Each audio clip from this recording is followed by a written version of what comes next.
entend souvent parler dans la presse le phénomène des marées vertes.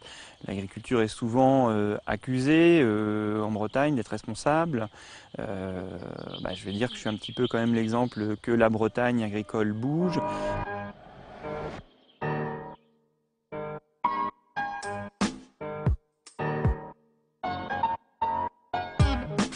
La Bretagne, terre de cidre. Très sensibilisée par l'environnement, une bonne partie des producteurs de cidre breton s'attachent à réduire et à recycler leurs déchets. Mais à chaque exploitation, son histoire et son scénario pour tenter d'avoir une empreinte écologique la plus neutre possible. À Domanier, l'usine Loïc Raison. Au début de l'hiver, au plus fort de la campagne de brassage et donc de la production, les arrivages de pommes sont discontinus. Jean-Philippe Riblet, vous êtes directeur industriel chez Loïc Raison. Et là où on est, c'est là où tout démarre pour la production du cidre. Tout à fait, donc on est sur ce qu'on appelle les silos à pommes. Et c'est ici, sur ces surfaces, que nous recevons la totalité des pommes qui vont servir à fabriquer notre cidre. On reçoit 600 tonnes de pommes par jour qui sont immédiatement transformées en jus et qui vont subir les traitements qui vont amener à la fabrication du cidre. Chaque année, 30 000 tonnes de pommes sont nécessaires pour sortir les 30 millions de bouteilles de cidre et jus de pomme. Loïc Raison est le plus gros producteur de cidre en France. À l'usine, les pommes sont lavées, rincées, les cuves de stockage sont régulièrement nettoyées.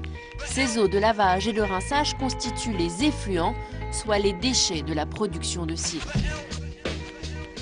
La caractéristique des eaux des cidreries, c'est justement d'être relativement peu chargées en effluents, parce que on va retrouver dans ces eaux le sucre de la pomme ou éventuellement un peu d'alcool.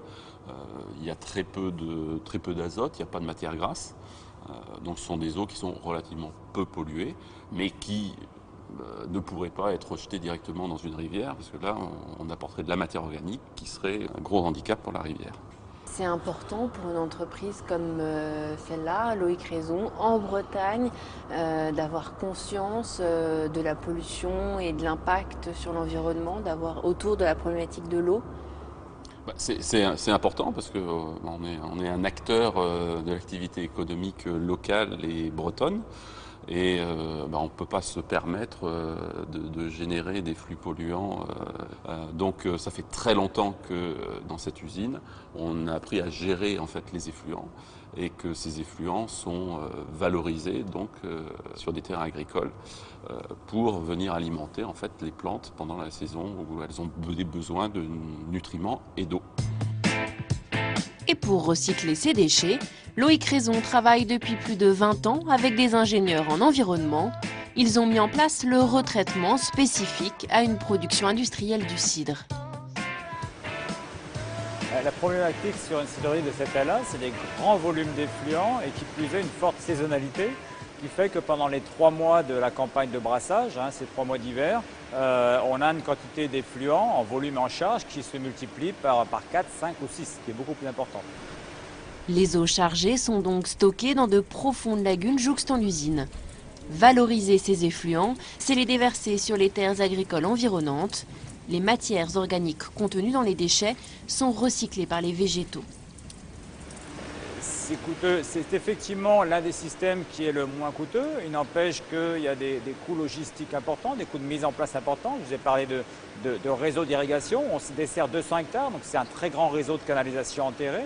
Et derrière, c'est une logistique importante, surtout en termes de surveillance, de déplacement des enrouleurs sur le terrain, puisque c'est l'industriel qui gère complètement cette notion d'apport sur les parcelles, de dosage sur les parcelles, de déplacement du matériel et de relationnel avec les agriculteurs.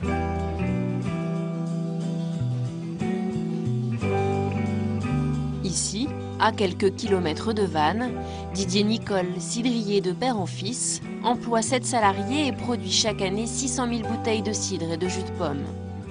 Jusqu'à présent, pour évacuer les effluents, c'était la débrouille, ou plutôt la solution de facilité, ni vue ni connue. Donc, ce sont les eaux les moins chargées qui sont déversées dans ce fossé. Bon, voilà, il est quand même asphyxié, donc c'est un fossé qui est mort.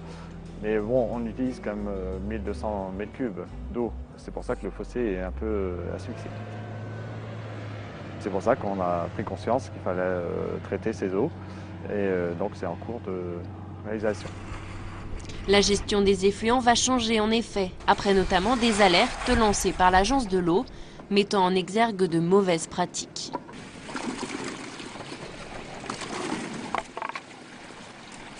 Certains cidriers ont été verbalisés par la police des eaux. Là, on s'est aperçu que, premièrement, la consommation d'eau était disparate. Donc, moi, je consomme à peu près 2 litres d'eau par litre de cidre produit. Certains cidriers consommaient 10 litres par litre. Donc, c'est énorme. En plus de son activité, Didier Nicole pilote pour l'ACB, l'Association des cidriers bretons, des études pour une production plus économe en eau et plus respectueuse de l'environnement. Un tiers des cidriers bretons va entamer des travaux en 2013 pour le traitement de leurs effluents. Une initiative financée à 50% par l'Agence de l'eau qui soutient la démarche collective. C'était surtout, on a regardé autour de nous, donc les autres élevages, donc porcins et bovins, donc, se sont mis aux normes.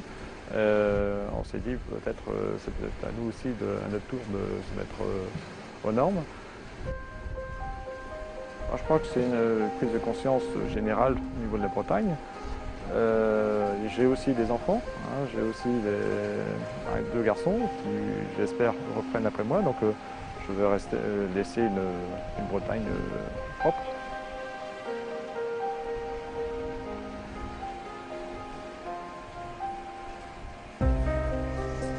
En Bretagne, pour le moment, un seul cidrier artisan a mis en place son retraitement des déchets. C'est Nicolas Poirier, à la tête d'une petite exploitation cidricole depuis 1 an à peine. Et cette année, c'est sa première campagne de brassage.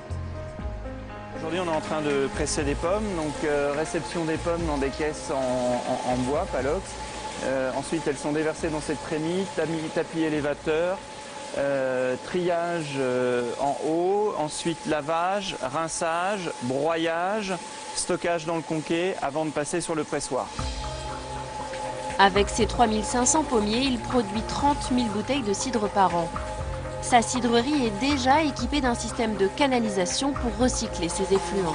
Ces eaux de lavage des pommes sont ensuite collectées par le caniveau ici, qui est équipé d'un panier dégrilleur pour enlever tout ce qui est macro-déchets. Et les eaux partent ensuite à la lagune qu'il y a en bas du verger. Un investissement non négligeable pour cet artisan cidrier. Et donc, de tels travaux, ça coûte combien, très concrètement ? Alors nous sommes sur un budget qui avoisine les 30 000 €, donc 50% pris en charge par l'agence de l'eau. Pour un chiffre d'affaires, pour vous aujourd'hui, qui est entre 250 et 270 000 €. D'accord. Ça représente 10% du chiffre d'affaires. Mais le jeu en vaut la chandelle. Nicolas Poirier, dont l'exploitation est en conversion bio, s'inscrit dans une démarche écologique globale. Alors la problématique de l'eau en Bretagne est assez sensible, on entend souvent parler par voie de presse du phénomène des marées vertes, l'agriculture bretonne est souvent accusée d'être responsable, voilà, c'est quand même un phénomène dont on entend parler assez régulièrement. Quelque part on apporte aussi la preuve par cette démarche aujourd'hui que l'on sait avancer et que l'on sait corriger le tir si besoin est, et en l'occurrence cette démarche de retraitement des effluents que je mets en place sur mon exploitation, je dirais, va dans le bon sens.